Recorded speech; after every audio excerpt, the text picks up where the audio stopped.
Awal Januari tahun ini sederet artis terjerumus dalam kasus penyalahgunaan narkoba, saudara. Apa yang membuat mereka mudah terjerumus dan bagaimana jerat hukumannya agar ada efek jera? Kita akan membahasnya bersama Ketua DPP Gerakan Nasional Anti Narkotika atau Granat, ada Kang Asep Iwan Iriawan. Kang Asep, pagi. Selamat pagi Mbak Tara, selamat pagi semuanya. Dan juga ada psikolog klinis tadi sudah disampaikan, Kang Asep. Ini ada Mbak Tara De Tuars. Mbak Tara, pagi. Selamat pagi semuanya. Selamat pagi. Terima kasih Kang Asep, Mbak Tara sudah mau bergabung di Sapa Indonesia. Maaf, akhir pekan. Ini pagi-pagi tadi Kang Asep juga bilang udah sepedahan begitu ya. Wah, sehat sekali. Ini berbalik sekali dengan apa yang kita bahas tentang narkoba.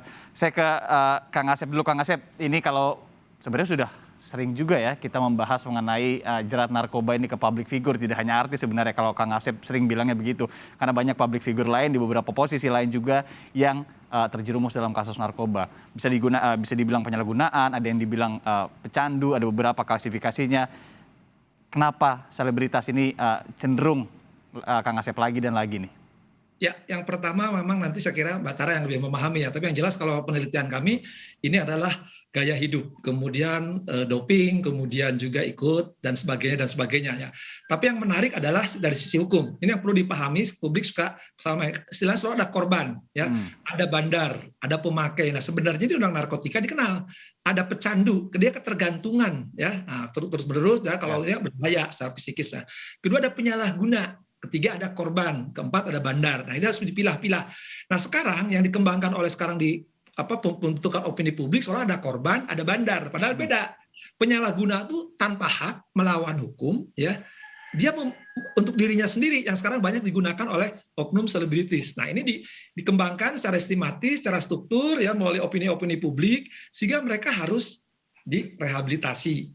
Padahal yang direhabilitasi itu pasal 54 Undang-Undang Narkotika mengatakan orang yang kena ditipu, diperdaya, dipaksa, diancam.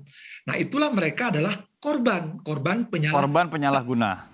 Nah, dipahami, korban itu pasal 54, pahami. Jadi kalau sekarang banyak public figure siapapun, itu tuh bukan korban, mereka penyalahguna. Kita data yang kemarin itu kan mereka dari 2006, 2011, mereka mengulang bahkan menggunakan yang baru. Nah, ini dikembangkan. Mereka dibikin sedemikian rupa seolah mereka korban. Kang Asep, Anda melihat ada pola bahwa ini kok kayaknya jadi ada karpet merah ya. Bagaimana? Seakan-akan public figure tertangkap, kemudian diberikan hukuman mungkin setahun, 2 tahun, atau yang Anda sebutkan juga, jadi polanya lebih ke rehabilitasi, kemudian dilepas, nanti bisa tertangkap lagi. Karena ada beberapa kasus juga yang seperti itu. Bahayanya apa kalau dilihat oleh masyarakat terus-menerus polanya seperti ini? Tepat sekali. Jadi sekarang mafia-mafia itu dengan jaringan yang kita baru tahu kemarin kan tertangkap ratusan miliar hampir triliun, PPATK tidak mendengar, kemudian putusan berkurang di pengadilan tinggi tertentu, ya, kemudian dikembangkan mereka jangan dihukum berat. Nah, ini permainan mereka seolah diciptakan artis tertentu atau selebritis tertentu adalah korban supaya mereka rehabilitasi. Nah, si bandar ini hukumannya ringan. Nah, bila bermain uang ini dengan pembentukan opini pembentuk, ya, arti hukuman berat, terutama hukuman mati, dan mereka diciptakan supaya direhabilitasi, padahal harus kembalikan posisinya. Ya, kalau korban memang betul harus direhabilitasi, itu wajib pasal 54. Tapi kalau penyalahguna dan itu dimotori oleh tokoh-tokoh public figure, seolah-olah dia segar, dia bahagia, dia bisa maafan, padahal di belakang itu dia menggunakan, ini kan berbahaya. Nah, sehingga publik melihat bahwa wah ternyata enak ya jadi artis, jadi komedian, ternyata nanti juga kalau ketangkap, ya gue sih tenang aja direhabilitasikan. Itu sengaja dibentuk opini publik ya, melalui kelompok-kelompok aktivis komunitas tertentu, ini telah terbentuk, ini penelitiannya valid dan akan kami keluarkan bahwa ini ternyata ada jaringan benang merah ya antara bagian mafia bermain dengan oknum. Faktanya banyak kan, dari mulai penyidik, penuntut sampai di LP mereka bermain, dan itu dibikin dan bahkan diciptakan juga bahwa di LP itu sekarang banyak korban narkoba. Nah, korban sejak awal juga harus direhabilitasi. Nanti saya ke sana Kang Asep, karena ini ya, nanti saya ke sana karena yang juga penting banyak juga fakta bahwa di dalam LP itu sendiri ya menjadi banyak bandar narkobanya di sana. Nanti kita ke sana karena ini juga makin agak sedikit melebar dari public figure-nya. Saya ke Mbak Tara dulu. Mbak Tara, kalau dari sisi psikologis begitu, Anda melihatnya apa lagi sih yang harus diperhatikan? Ini kenapa selebritas di posisi public figure ini masih terus terjerat kasus narkoba? Iya, baik. Sebetulnya nggak hanya kepada selebritas ya. Mhm. Intinya adalah ada 3 hal utama nih yang biasanya jadi tujuan nih saat orang menggunakan narkoba. Yang pertama untuk dapetin kesenangan, kenikmatan, hiburan gitu ya. Pengen Oke. happy-happy, pengen fun. Yang kedua untuk menenangkan diri. Misalnya pengen lebih tenang, pengen lebih nyaman, rileks, bisa istirahat, bisa lebih santai. Atau yang ketiga untuk mengatasi stres. Mengatasi stres ini artinya ada dijadikan pelarian ya dari masalahnya, misalnya ada tekanan hidup, Mhm. ada tuntutan, ada perasaan kesepian, ada kecemasan, sehingga larinya menggunakan narkoba. Jadi sebetulnya bergantung setiap orang ini atas dasar apa nih menggunakannya. Oke. Nah sekarang kalau misalnya kenapa selebritas, kita lihat lagi, udah ada kebutuhan, aksesnya gampang atau tidak, gitu Mmm. ya. Jadi kalau aksesnya mudah, atau misalnya banyak dari orang-orang di lingkungan yang juga menggunakan, Ya. akhirnya menggunakan narkoba itu menjadi sebuah hal yang dinormalisasi. Walaupun paham, biasanya yang menggunakan juga tahu ini nggak boleh loh, ini melanggar aturan nih, melanggar norma nih. Mmm. Tetapi karena banyak yang menggunakan, akhirnya jadi dinormalkan. Ah ya nggak apa-apa deh, kan kali ini aja. Atau Oke, mungkin oke. teman-teman saya, lingkungan saya juga menggunakan dan aksesnya mudah. Sehingga kecenderungan orang untuk bisa mengendalikan dirinya menjadi lebih sulit dalam situasi seperti ini.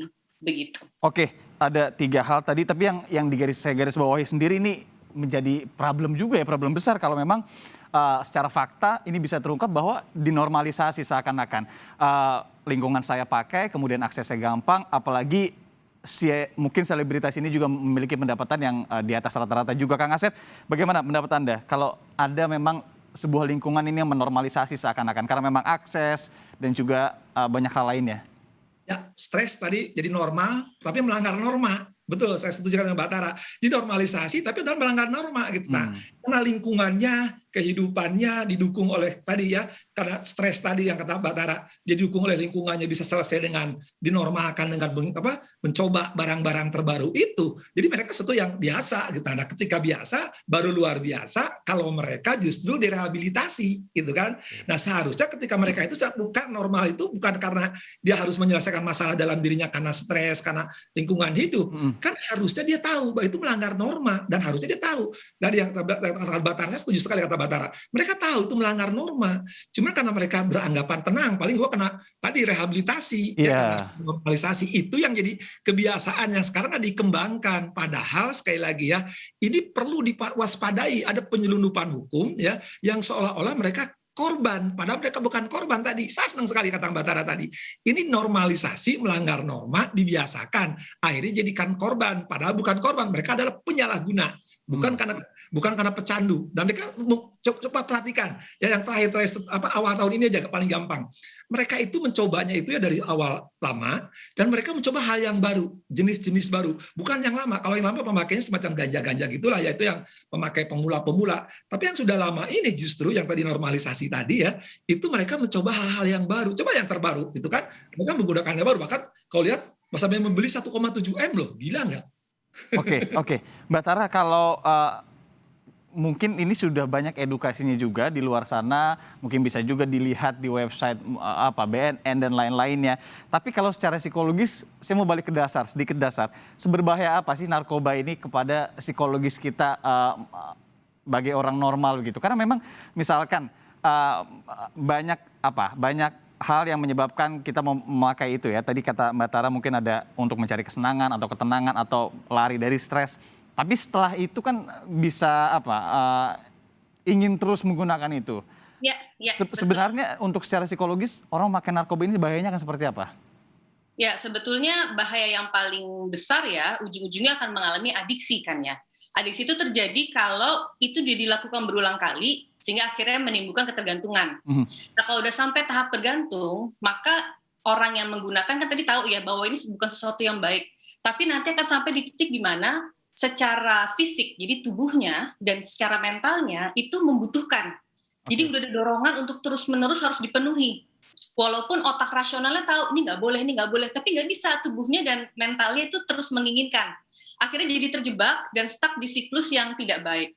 Saya setuju bahwa punishment ini menjadi suatu hal yang penting, misalnya ya, berhubungan dengan hukum ini kan jadi suatu hal yang penting ya. Ya. Tapi biasanya mereka yang sedang menggunakan narkoba tidak terlalu memikirkan soal punishment-nya. Kenapa? Karena punishment itu biasanya nggak di depan mata. Yang di depan mata mereka adalah kalau saya gunakan sekarang, saya bisa tenang nih, saya bisa nikmat nih, saya bisa lari dari masalah. Jadi kebutuhan segera itu yang biasanya dipenuhi. Sehingga walaupun di otaknya sudah tahu ini konsekuensinya nggak baik, tetapi konsekuensi itu tidak di depan mata. Artinya saya akan baru mendapatkan konsekuensi kalau saya ketahuan kan. Kalau saya belum ketahuan, ya saya berarti nggak akan dapat konsekuensi apapun. Nah, ini akhirnya membuat kecenderungan seseorang untuk jadi bergantung jadi sangat besar selama belum ada punishment yang akan dilalui. Ya. Adiksi itu Mbak Tara, adiktif tadi ya, sifat adiktif dalam narkoba juga. Ini seberbahaya apa bila memang pada akhirnya mereka tidak mendapatkan barang tersebut misalnya? Apakah ini bisa sampai membuat orang dalam arti jadi ekstrim begitu? Bisa melakukan hal apapun kalau memang kebutuhan atau dorongannya udah besar sekali, walaupun secara nyata misalnya udah nggak punya uang gitu ya, nggak ada aksesnya misalnya ya, tapi akhirnya karena itu dorongan yang sangat besar, mau tidak mau jadi melakukan banyak hal untuk bisa memenuhi kebutuhan itu, ya entah misalnya bisa mencuri, misalnya jadi menjual barang-barang, ya akhirnya jadi perilakunya menjadi tidak normal, dan melanggar hukumnya udah bukan lagi tentang narkoba, tetapi hal-hal yang lainnya. Bisa dibilang psikologinya sudah rusak juga kalau seperti itu? Ya, itu sebabnya penting sekali juga untuk bisa mendapatkan treatment dari sisi psikologis ya. Artinya bukan cuma sekedar punishment, tapi juga untuk mencari tahu sebetulnya akar masalahnya apa sih. Karena kalau akar masalahnya tidak dibenahin secara psikologisnya ya, biasanya akan kembali lagi gitu. Karena ada sesuatu dorongan yang lebih besar yang membuat orang tersebut terus-menerus bergantung pada narkobanya. Seperti itu. Oke, kalau berbicara mengenai akar masalah, Kang Asep, kita juga sering juga membahas ya, bagaimana kemudian sebenarnya di mana akar masalahnya, di bandarnya, di pengedarnya, atau ada sesuatu yang harus diteliti lebih dalam oleh pihak penegak hukum di Indonesia, Kang Asep? Yang pertama, sebenarnya bagaimana ketika tahu di lingkungan keluarga terdekat dia terkena pemakai, harus cepat entah melaporkan atau ke psikolog, psikiater. Ada aware, ada perhatian. Itu yang seharusnya dilakukan pertama di lingkungan keluarga. Tapi karena keluarga kan malu, orang tuanya malu, ke psikolog, psikiater malu, berobat malu, atau takut sangat. Padahal sebenarnya ketika awal dia tahu anaknya atau keluarganya terdekat yang melakukan itu, cepat supaya tidak terjadi adiksi yang dikatakan Mbak Tara tadi, dia langsung berhubungan dengan psikolog, psikiater atau tenaga kesehatan atau tenaga medis gitu. Itu yang pertama. Nah, sekarang tahu karena nih pemain-pemain ini tadi menyangkut nama besar, menyangkut kelompok besar, menyangkut kelompok-kelompok tertentu, si bandar dan jaringannya sudah tahu pangsa pasarnya dan komunitasnya. Saya tengah jualan karena tadi diciptakan tenang aja. Saya menarik sekali kata Mbak Tara tadi. Dia nggak berpikir soal hukuman, punishment nggak ada bagi dia gitu. Dia hanya penyesalan ketika dia di akhir juga dia berharap tenang aja nanti gue rehabilitasi kok teman-teman gue juga sebentar. Nah itu karena di awal tadi terdekatnya tidak aware, tidak ada perhatian, tidak cepat langsung ya entah dilaporkan atau ke tenaga medis, ke psikolog tadi itu dilakukan. Itu kunci sebenarnya, tidak perhatian yang pertama yang tidak ada langsung dilakukan sehingga langsung ketergantungan tadi, kecanduan, dan itu berkembang terus dan berkembang tidak hanya diri seperti sekarang apa yang terjadi, virus dia menyebar di lingkungan komunitas. Kebetulan komunitasnya sekali lagi ya tidak hanya public figure kan, selebritas tadi kan sudah ini didukung oleh teman-temannya semua, berkembang biaklah seperti virus. Oke, kalau berbicara hukuman memang mungkin sudah tertuang juga dalam undang-undang bahwa diperbolehkan misalkan rehabilitasi. Tapi saya nanti usai jadi juga akan meneliti lebih dalam lagi, terutama ke Kang Asep, hukuman seperti apa yang sebenarnya mungkin bisa lebih membuat jera terhadap mereka-mereka atau pihak-pihak ini yang menyalahgunakan narkoba ataupun yang menyediakan ini ke kalangan-kalangan artis salah satunya. Kami akan segera kembali, tetap di Sapa Indonesia Akhir Pekan, saudara.